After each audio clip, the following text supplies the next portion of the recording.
Okay, today I'm going to discuss about the software architecture patterns.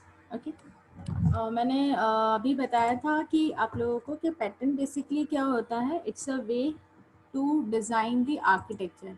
ठीक है, as we know that architecture is a basically the blueprint of the any software system. ठीक है, जैसे किसी building का architecture पहले बनाया जाता है, उसके बाद ही उसे डेवलप किया जाता है. तो बात आती है कि उस आर्किटेक्चर को अपन कैसे बनाएंगे. तो पैटर्न्स के थ्रू अपन एक पैटर्न एक वे बताता है कि किस तरीके से किसी भी सॉफ्टवेयर के आर्किटेक्चर कैसे बनाते हैं. ठीक है, हर एक आर्किटेक्चर के लिए डिफरेंट डिफरेंट टाइप्स के पैटर्न्स यूज होते हैं. ठीक है, तो उन पैटर्न्स को बनाने के लिए बेसिक जो कंपोनेंट्स की ज़रूरत होती है, दैट इज़ दी जो एलिमेंट्स रिक्वायर्ड होते हैं वो आपके होते हैं software components, then the connectors, and then your constants and the system models. ठीक है,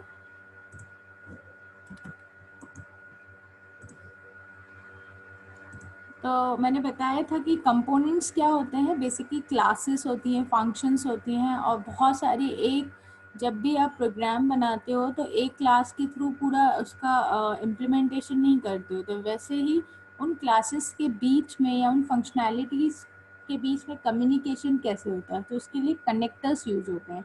कनेक्टर्स किस फॉर्म में हो सकते हैं? Message passing. जैसे आपने कोई फंक्शन कॉल किया और पैरामीटर पास किया, तो एक फंक्शन से दूसरे फंक्शन पे कोई भी अपन ने पैरामीटर्स पास कर दिए. ठीक है, तो उनके बीच में जो पासिंग हो रही है वो क्या कहलाता है? कनेक्टर्स. कनेक्टर्स बेसिकली क्या प्रोवाइड करते हैं? Communication coordinations among the components. ठीक है, कॉन्स्टेंट्स क्या होते हैं? किस तरीके से कंपोनेंट को इंटीग्रेट करना है कि वो सिस्टम बन पाए. और मॉडल्स की हेल्प से ही अपन किसी हेल्प से अपन डिज़ाइनिंग कर सकते हैं सिस्टम्स की प्रॉपर्टी समझ के. ठीक है, तो ये कहलाता है आपके सेमेंटिक मॉडल. ठीक है, आप आर्किटेक्चर पैटर्न बनाए, आर्किटेक्चर स्टाइल्स होती हैं, वो अपन नेक्स्ट यूनिट में आपका आर्किटेक्चर स्टाइल्स. तो तब मैं डिफरेंस बताऊंगी कि पैटर्न और आर्किटेक्चर स्टाइल में डिफरेंस क्या होता है. ठीक है, तो उन दोनों में बेसिक एलिमेंट्स यही यूज होते हैं.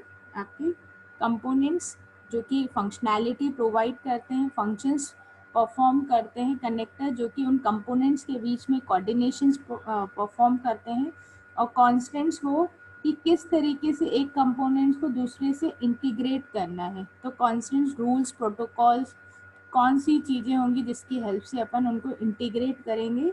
और सेमेंटिक मॉडल की हेल्प से अपन डिज़ाइनिंग परफॉर्म करते हैं, मतलब कि आर्किटेक्चर के बाद अपन डिज़ाइनिंग करके कैसे प्रोग्राम को इम्प्लीमेंट करते हैं. ठीक है, तो सबसे पहले अभी मैंने बताया था कि आर्किटेक्चरल पैटर्न्स आर दी वे, मतलब एक तरीके का वे बताता है कि किस भी सॉफ्टवेयर आर्किटेक्चर को कैसे डिज़ाइन करना है, तरीका क्या है.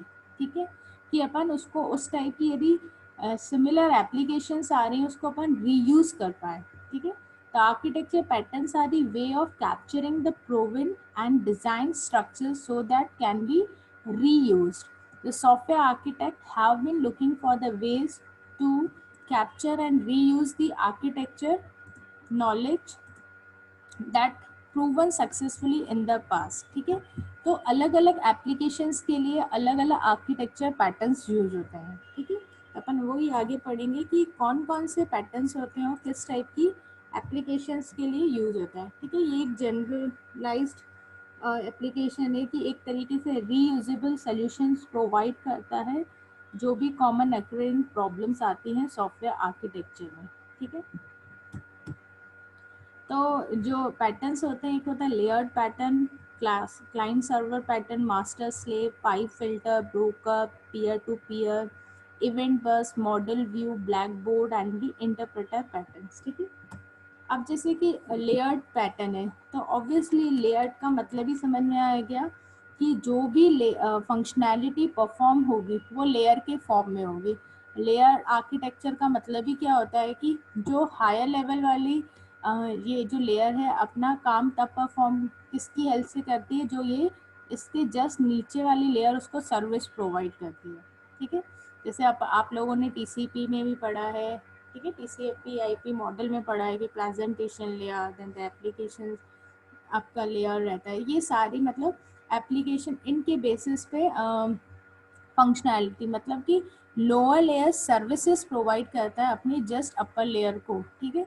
तो इसमें लेयर टू लेयर तो कनेक्टेड रहते हैं, मतलब इस लेयर पे जितने भी कंपोनेंट, क्योंकि एक लेयर का दूसरे लेयर से इंटरकनेक्शन रहता है पर डिपेंडेंसी नहीं रहती है। ये लेयर की खुद की फंक्शनैलिटी होगी, इस लेयर की दूसरे की खुद की फंक्शनैलिटी होगी, इसकी इस लेयर की खुद की फंक्शनैलिटी होगी। तो इस लेयर आर्किटेक्चर पैटर्न में अपन क्या करते हैं कि सारे कंपोनेंट्स को लेयर के फॉर्म में ऑर्गेनाइज करते हैं हॉरिजेंटली, और सेल्फ इंडिपेंडेंट होते हैं वो सारे कंपोनेंट्स, ठीक है।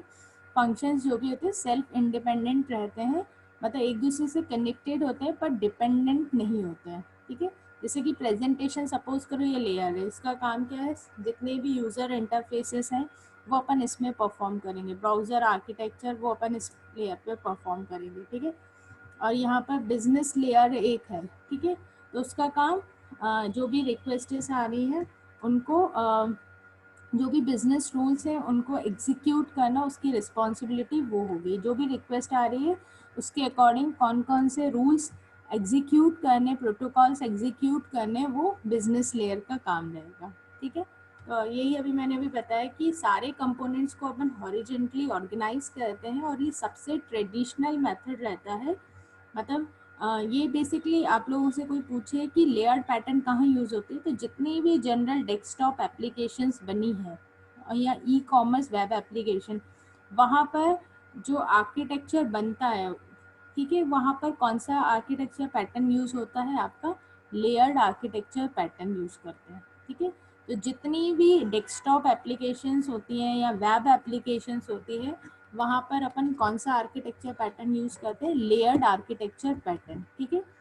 तो इसमें अभी मैंने एग्जांपल जो बताया था कि presentation layer would be the responsible for handling the all user interfaces and the browser communication logic, whereas business layer would be responsible for executing the specific business rule associated with the request, ठीक है। इसका मतलब ये है कि हर एक layer की खुद का रोल और रिस्पॉन्सिबिलिटी होती है अपनी एप्लीकेशन, उस एप्लीकेशन में, ठीक है। तो जैसे कि यूज़र इंटरफेस सर्विसेज, बेसिकली जितनी भी एप्लीकेशंस बनाते हैं यूजुअली उसमें 4 लेयर्स ही होती हैं, presentation, application, business logic layer, ठीक है, डेटा एक्सेस लेयर, ठीक है। तो इनके बेसिस पर ही अपन उसका आर्किटेक्चर पैटर्न बनाते हैं, ठीक है। तो डेस्कटॉप और आपके जितनी भी ई कॉमर्स एप्लीकेशंस बनती है usually they are following the layered architecture pattern, ठीक है। नेक्स्ट आपका आता है कौन सा पैटर्न, मास्टर स्लेव पैटर्न, ठीक है। मास्टर स्लेव पैटर्न मतलब कि एक कंपोनेंट मास्टर की तरह बिहेव करता है और उसके अंदर जितने भी काम करते हैं स्लेव, वो बेसिकली मास्टर का काम क्या रहता है, वर्क को डिस्ट्रीब्यूट कर देना उसके अंडर में जितने भी स्लेव कंपोनेंट्स हैं, ठीक है। और उन स्लेव कंपोनेंट्स जो भी वो ऑपरेशन फंक्शनैलिटी परफॉर्म करते हैं उन पूरा ओवरऑल जो रिजल्ट कंप्यूट करता है, कब, जब वो स्लेव सारे अपना रिजल्ट उसको हैंड ओवर करते हैं, ठीक है। तो जैसे कि बात की जाए ये आर्किटेक्चर जितने भी आपकी डेटाबेस एप्लीकेशंस होते हैं वहाँ पर एक एडमिनिस्ट्रेटर होता है और एक स्लेव्स एडमिनिस्ट्रेटर्स रहते हैं, ठीक है। स्लेव